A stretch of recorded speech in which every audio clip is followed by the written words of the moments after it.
Anyways, is what exactly, so you work in the school system, right? Yes. Or you used to work there? Yeah, well, used to work. My last day was on Friday, and so I cannot go inside the building. They will not let me. And what exactly did you do there? I was a teacher assistant. You were a teacher. Okay, so Teacher assistant. oh, teacher assistant. Okay, okay. So now, are there any exemptions for are there religious and medical exemptions for teachers, or does every teacher have to be vaccinated? So they did say that you could do a religious or medical exemption. However, most of them were getting denied. And if approved, you wish to work for the school system, but not inside the school setting, not in the school setting. So they will have you working in a different building. Now, obviously, most of the people you're in the room with are younger than you, I suppose, right? Yes. What do you think about the fact that you have to be vaccinated? Although most of the other people in the room aren't even at a high risk of COVID, and it seems like you can make your own decision in that case, right? Yeah, I should be allowed to make my own decision. Like I said before, if I'm not allowed to make my own decision, then I'm not free, I'm a slave.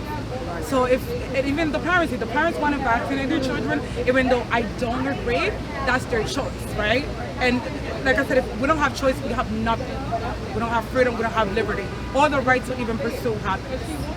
Now, I remember in the beginning, the issue was that the children could spread COVID among themselves. They might not get sick, but then they would pass it on to their parents, right? Who then can get sick.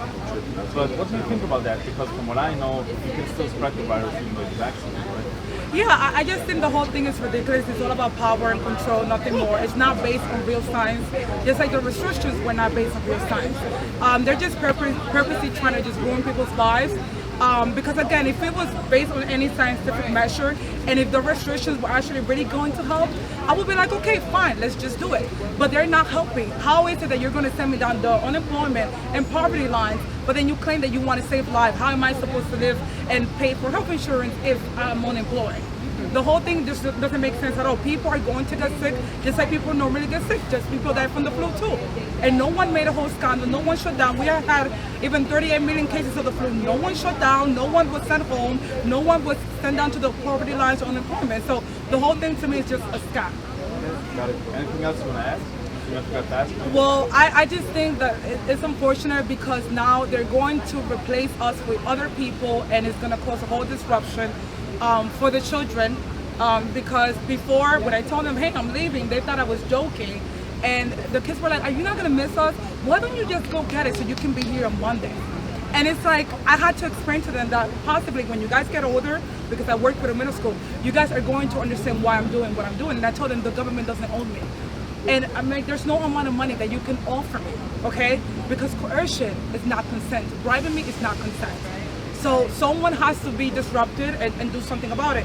In my school in particular, it went from 62 unvaccinated people down to 41, down to 21, and on Friday down to 11. And I can guarantee that by 5 p.m., which was the deadline, it probably went down to 3 or 5, myself included. If someone doesn't stand up to what's right, then we're all going to be safe, including the children. I'm not even a mother. There's people in my school that are parents, and they're aware of the agenda, but their concern is right now, oh, I need the money. But what about in the next 10 years? What are you going to tell your child? What were you doing to fight and protect their freedom? And to me, children are the most vulnerable. I already lived 3 decades, right? I have a niece that's 3 years old. I haven't been able to go to any of her birthday parties because of the restrictions and everything that's going on. I want her to grow up in a free America, in a free world, for her to allow to decide what she wants to do with her body and to pursue happiness. That's my main concern. And if we don't have that at all, we are going to be responsible for the future generations and the loss of freedom if this continues to go on. That's what I have to say. What do you think? What kind of impact does that have on young children when they see that things like this are going on? Like for them, when they grow up, it might be normal to them that people who don't get a job, they get kicked out, they lose their job. What impact does it have on our future society, do you think, or on the children right now? Well, people need to understand that children, like I said, are the most vulnerable population, right? The reason why they're the most vulnerable is because children learn from their environment, right? And so if they start to see this going on, in their mind, it's going to be like, oh, that's okay, right? Because a lot of people are not pushing back. So to them, it's going to be a learned behavior. So it's going to get down to the point that if they see abuse happening, they're not going to be able to stand up anymore because it's going to be normalized. The mask it's a whole slave treatment. Slaves used to wear masks, and it's also psychological because they're telling you not to speak to other humans, and it dehumanizes you. And when it comes to the children, they need to be able to read lips and read facial expression in order to learn empathy. So I always say that we're going to raise a generation that's going to be devoid of empathy, and they're going to be sociopaths and psychopaths that are not going to be able to stand up for what's right. So we are getting the younger generation to do the dirty work, because in the next 10 years, to these children, slavery is going to be normal, and they're going to see slavery for freedom, and they're not going to know which is which anymore. So I have said that we have destroyed a whole generation, because once you get them younger, it's very difficult to break up the cycle. So they're not going to be able to understand anything at all if we don't stop this now, at this moment. It needs to be stopped now, so that the future generations could be able to live freely. Otherwise, in the next 10 years, there's going to be no more freedom. Got it. Thank you so much.